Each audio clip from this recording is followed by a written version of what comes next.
ভারতের অত্যাধুনিক রাফায়েল যুদ্ধবিমান ধ্বংস করে দিয়েছে পাকিস্তান। নিরুপায় হয়ে পড়েছে পাকিস্তানের কাছে। এ দেখে মনে হচ্ছে পাকিস্তানের কাছে ভারতের রাফায়েল যুদ্ধবিমান মাত্র একটি খেলনা ছাড়া আর কিছুই না।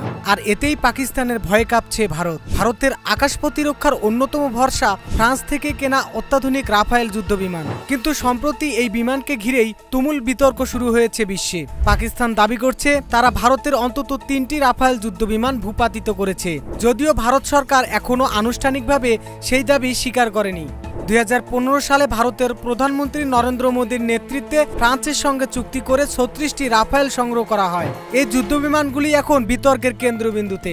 চলতি বছরের এপ্রিলেই ফ্রান্সের সঙ্গে আরও ২৬টি রাফায়েল কেনার চুক্তি করেছে ভারত। প্রতিটি যুদ্ধবিমানের দাম পড়েছে প্রায় ৩৫০০ কোটি টাকা। CNN এর রিপোর্ট অনুযায়ী একজন ফরাসি গোয়েন্দা কর্মকর্তা অন্তত একটি রাফায়েল ভূপাতিত হওয়ার তথ্য নিশ্চিত করেছেন।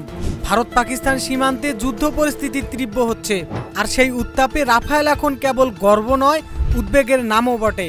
ডেস্ক রিপোর্ট, এই সময় টিভি।